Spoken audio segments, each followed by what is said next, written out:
Tantor Audio, a division of Recorded Books, presents Surveillance, a very short introduction, by David Lyon.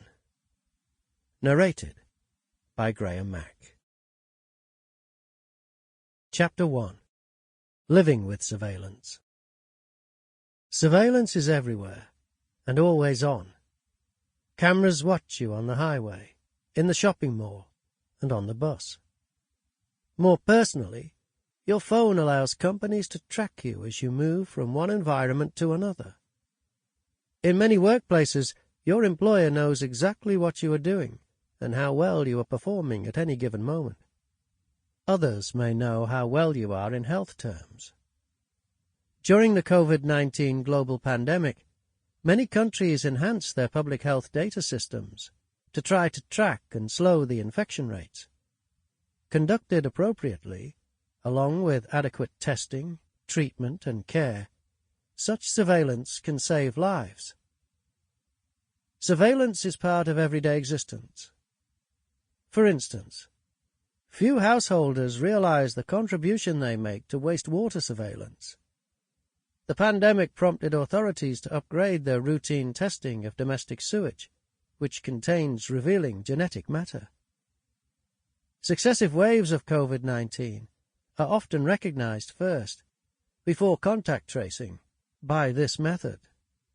Such data enable health professionals shape their advice to ordinary citizens about wearing masks, being vaccinated, or when indoor activities can recommence. Public health departments can tell rapidly where the virus is heading before people show symptoms. But as with all surveillance, the genuine human benefits have to be weighed carefully against possible disadvantages. Vulnerable populations, such as minority groups, may not be fairly served by wastewater testing, and poorer countries may be unable to afford it, for example. Surveillance today depends on many kinds of data, not least from social media. Such data are used for consumer advertising and also by public health and security agencies. Many police departments take advantage of personal data from the open source of social media to check what's happening at key moments or sites, whether urban crime hotspots or airports, seaports or train stations. At the same time, of course, social media platforms also allow us to watch each other, while health and fitness apps let us watch ourselves. Unless they were wanted criminals, had overstayed their visa, in some cases, were black or gay, or were suspected spies or inattentive workers, your grandparents were unlikely to have any such sustained contact with surveillance when they were young. And when they did, it was intermittent, contained within the organization, and, except with difficulty, could not be checked with other agencies. Surveillance was a word associated with person-to-person spying or police special agents, not an everyday reality or something we might engage with ourselves. It was simply not on the radar of daily life, and didn't have the advantages of today's technology. Surprisingly, perhaps, considering how completely surveillance has enveloped our lives in the 21st century, few people know much about it, except in a vague way. Do we, for instance, have any idea where our data goes when it leaves our phones and laptops? How we might benefit from it? Who has access to it? Who wishes to use it, and for what purpose? We might be pleased that big stores know our preferences and make special effort to inform us when targeted special offers are available. We might worry about privacy or even identity theft. But who knows what other tangible harms might occur as a result of our data being used, misused, or abused by companies or government departments? And do we know how to judge if an apparent trade-off, privacy for security or convenience, for example, is worthwhile, or even safe? Do we even know that there may be a trade-off? This book gives some context for exploring these issues. Today, surveillance has become an unprecedentedly central, pervasive, but largely unseen feature of society. Our lives have become increasingly visible to others who take a deliberate and systematic interest in their details. But those others are less and less visible to the people whose details are being collected, analyzed, and acted upon. We may be aware of surveillance, but our awareness of its extent is limited. Also, surveillance activities have to be recognized in many contexts where they might not at first be expected. Take, for example, browsing the Internet, when suddenly you notice an advertisement appear in a sidebar and a flicker of recognition occurs. A company you've never heard of is trying to sell you exactly the kind of running shoes you looked up yesterday when you wanted to know about the best brands for trail use. Or you think your WhatsApp conversation produces ads on Facebook, now part of the umbrella company Meta. Clearly your activities may be visible and audible to companies. But who are they? And how did they find their way to your phone or laptop? For some, this experience feels creepy, but to others, commonplace and unremarkable. The sense that someone is targeting you may seem unnerving because it is the result of surveillance. Someone has access to the details of your spending habits, conversations, and other personal details, and they are using these to try to sell you something. You may want to give this activity a name other than surveillance. Maybe marketing would be better. Well, yes, that could work.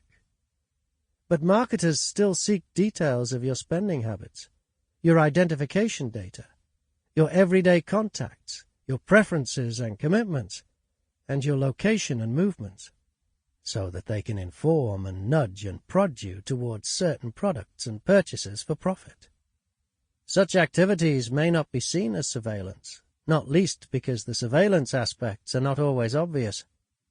The academic Shoshana Zuboff uses a revealing term: surveillance capitalism. That indicates how central surveillance has become to the economic and political systems that surround us today. Surveillance capitalism's raw materials are the details of our everyday lives, harvested from our online lives. Probing this phenomenon is woven into this book's fabric and elaborated in Chapter 7. So it's important to recognize that seemingly trivial surveillance is bound up with the very ways that society is organized to provide for and protect us, and also with how power operates and how our everyday opportunities and choices are shaped and channeled. What is happening in the world of surveillance? Most significantly, surveillance is growing exponentially in the 21st century. What may be less than obvious, however, is just how much data is gathered on each of us constantly. Boosted by the pandemic, in every minute in 2022, says the Data Never Sleeps website, Instagram users shared 66,000 photos. Users uploaded 500 hours of YouTube videos.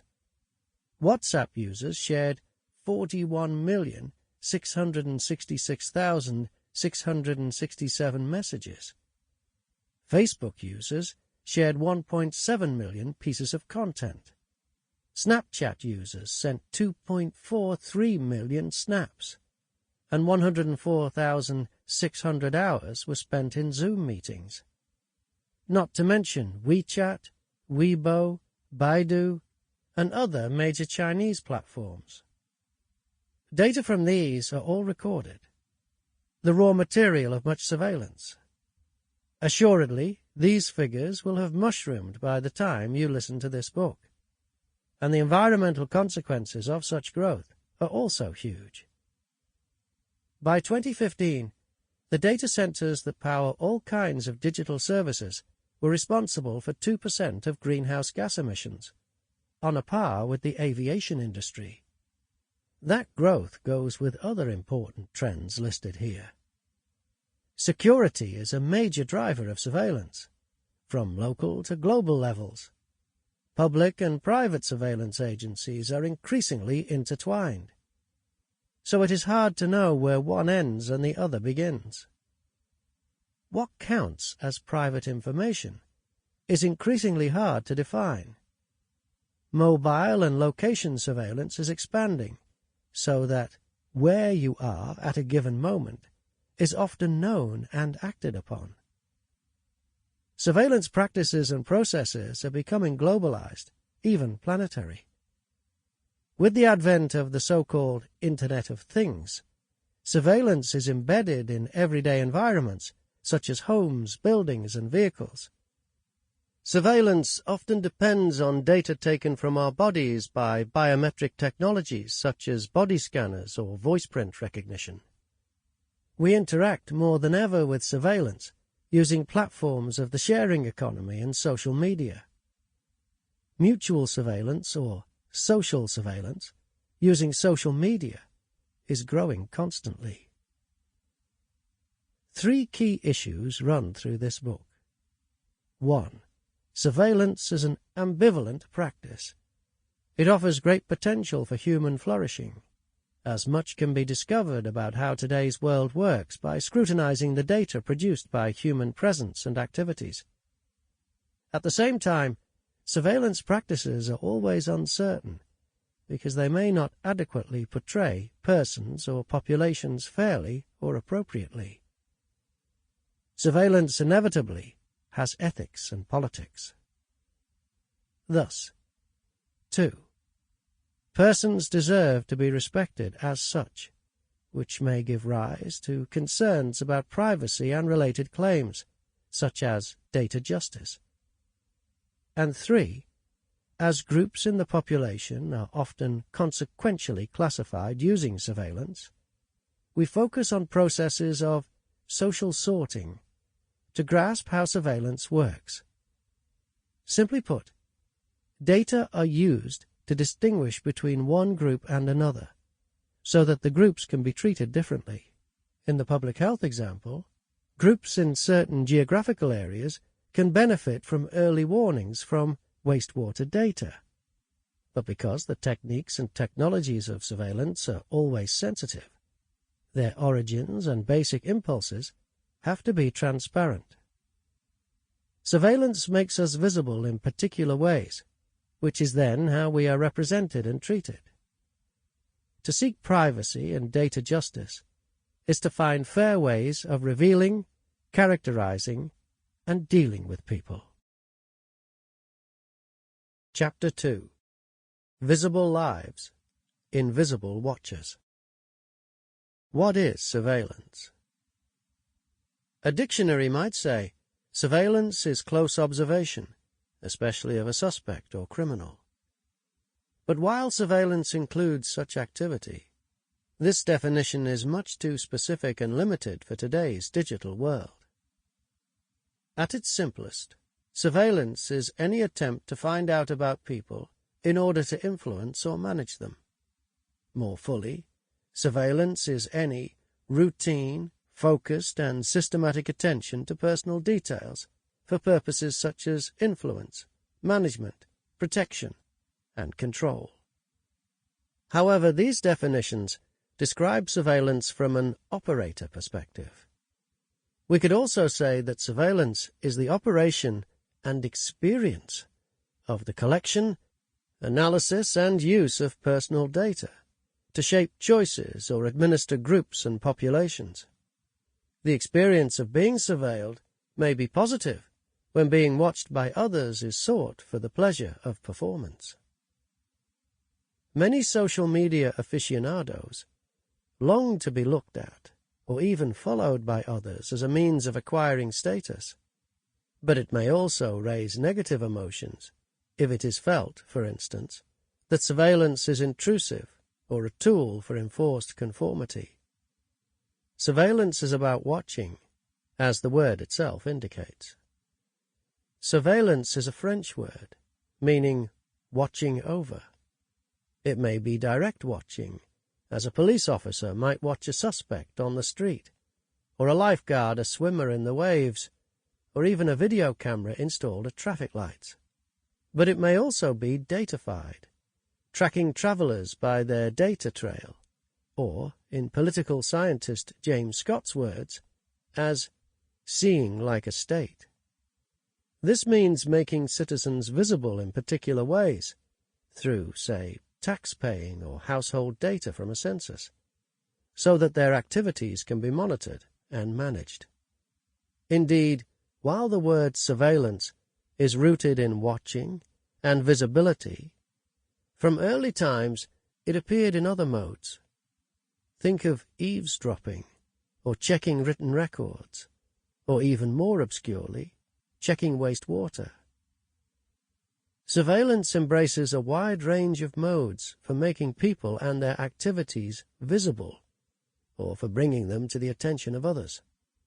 Here we use surveillance in an inclusive manner, including in its toolbox everything from fingerprints to voice prints, from facial recognition systems to online location tracking and beyond. Surveillance is decidedly multimodal. This book, then, is about visibility in a broad sense. Just as a state sees citizens, visibility is about how people are seen and how they respond to being seen and recorded, and also, by extension, how they are not seen and remain invisible. Surveillance, in the most obvious sense, makes people visible to organizations, corporations, healthcare agencies, police, welfare workers, for example, that wish to entice, support, regulate, direct, shape, or otherwise intervene in their activities. But this is not necessarily directly apparent to people seen by these organizations, and thus it is ambiguous. You may or may not wish to be seen. To some, surveillance seems negative, perhaps sly, secretive, and even sinister. Whether it is tiny surveillance drones or insects, the interception of mobile phone communication, or even, from earlier times, eyes behind window curtains and keyholes. Think Shakespeare's play Hamlet, where much watching is surreptitious. Surveillance seems to be about being seen by unseen watchers, even if what is seen is in the form of digital data and is not literally visible. We often appear to have little choice about how we are seen and assessed through our data. Police, government departments, employers, marketing companies, or intelligence agencies are all able to see us without our seeing them or knowing in what ways they are watching us. This is why considering not only the operation, but also the experiences of surveillance is significant. Increasingly, it is taken for granted that surveillance of all kinds is going on. This may just be everyday surveillance. For instance, as we are geolocated and tracked on our daily commute by traffic engineers using anonymized data, or through transit cards in the subway. Or it may have to do with concerns about terrorism and public safety, especially since the attacks on New York and Washington on 9/11, and subsequently from Mumbai in 2008 to Myanmar in 2021. We may well experience surveillance as helpful and constructive, convinced that body-worn cameras on police officers help to ensure that justice will be seen to be done, or that cameras mounted above traffic lights will limit accidents from drivers running red lights. Many are reassured to know that both checked and carry-on bags are X-rayed at the airport, because such systems are calibrated to detect potentially hazardous items, such as guns or bombs. And it is useful for cities to know that today's city subway payment systems, debit cards, smartphone apps, or loadable cards ensure that everyone has paid appropriately for their ride. Such reassuring aspects of everyday surveillance should not be discounted, Police ought to be accountable for their actions, and drivers for their behavior at traffic lights. Anxious air passengers should be able to relax, knowing that bags are checked for safety, and underground commuters should know that a uniform system collects their fares. Many would agree that these are desirable dimensions of daily life, and that some such systems are needed to ensure public order, safety, and fairness. At the same time, such systems also demand public debate about surveillance. Does using a subway smartphone app mean other data are collected for purposes unknown to us? How efficient are the X-ray machines and CT scanners at airports? Is humanitarian border surveillance being used to keep certain nationalities out of a country? Does the level of accident reduction justify the installation of red light cameras? Will data from body-worn cameras be acceptable in a law court? There are undoubted benefits from many surveillance systems, but the systems are complex, and many legitimate questions arise as soon as any new surveillance system, whether seen as surveillance or not, is announced or installed. On one hand, surveillance may be seen as an intrusion on our private lives, or as a break on our freedom to think, say, or do things that we believe to be our own business, unless, of course, we have actually broken a law. Many understand this as a violation of privacy, whether involving our space, inside our homes, for instance, or our bodies, challenged by the use of our DNA or biometrics, or by images, whether photos or fingerprints. Or we may think of privacy as guarding words we don't want others to hear, or communications and other personal activities over which we wish to retain control. No doubt you have heard people affirm that certain kinds of surveillance are acceptable to them. A common phrase is, "I have nothing to hide and nothing to fear," which in an ideal world would ring true. The idea might be plausible if it were not for social sorting. As we have already seen, this often has benefits in the public health sphere. In other contexts, from policing to banking, surveillance tries to distinguish between those who are, or are not, suspect, lazy, credit risks, untrustworthy, and so on. Placing persons in categories allows one to organize what is seen, so that different groups may be treated according to their category, rather than by traits or behaviors peculiar to them. Today, such processes are automated. As communication scholar Oscar Gandy shows in his book, The Panoptic Sort, A Political Economy of Personal Information, 2021, the more such categorical distinctions are made to appear scientific, the more valid they seem.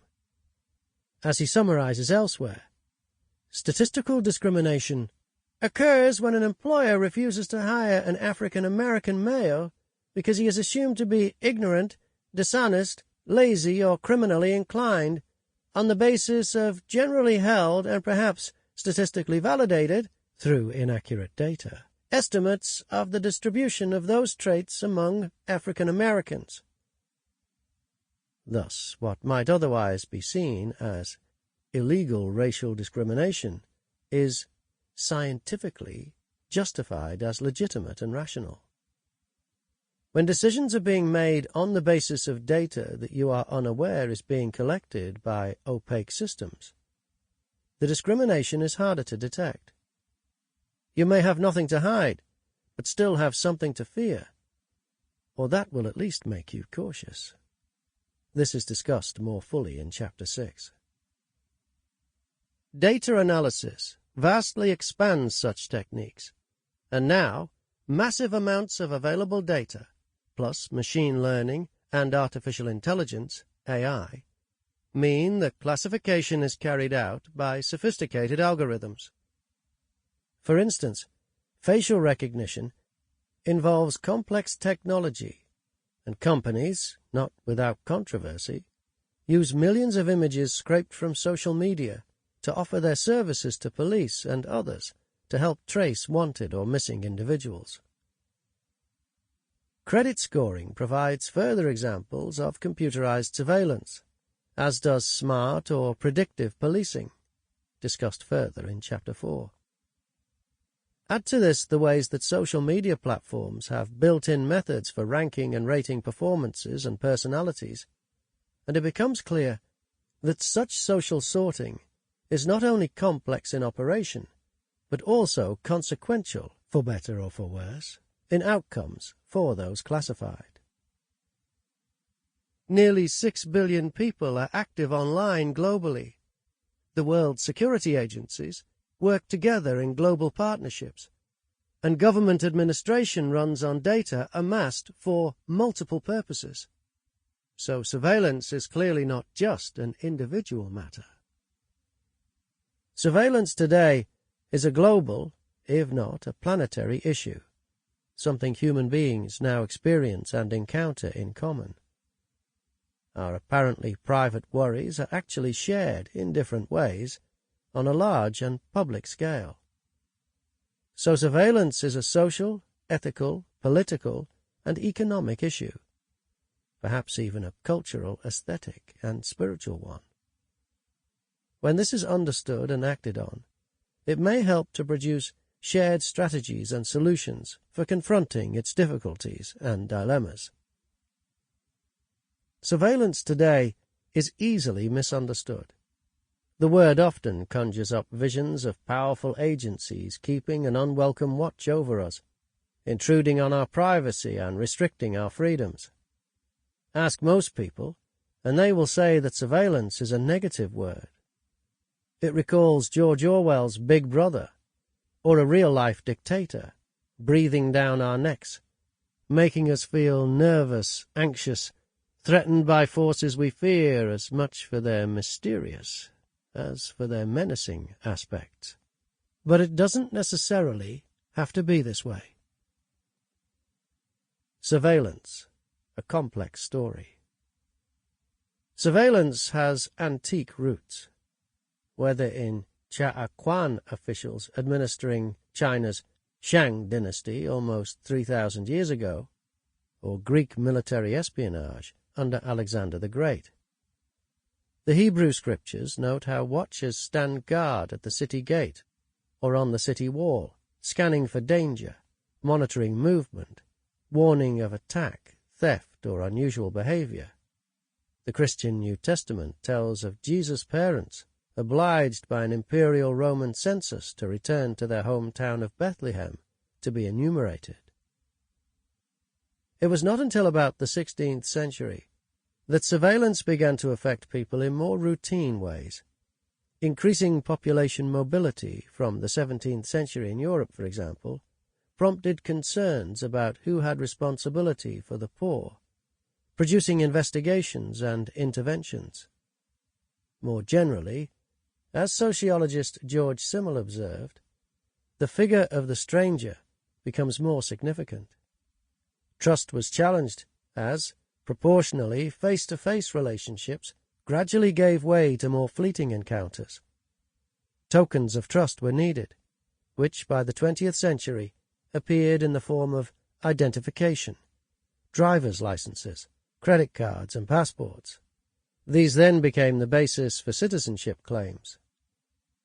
City growth also spawned new kinds of policing, not to mention the use of planning and architecture to maintain maximum visibility. Paris was named the City of Light, not for tourists, but for Jean-Baptiste Colbert's street lighting scheme in the 1660s.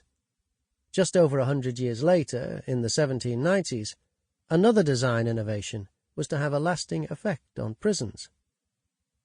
English social reformer Jeremy Bentham, keen to reform austere and brutal places of punishment, sketched a prison diagram that would, in effect, require inmates to discipline themselves.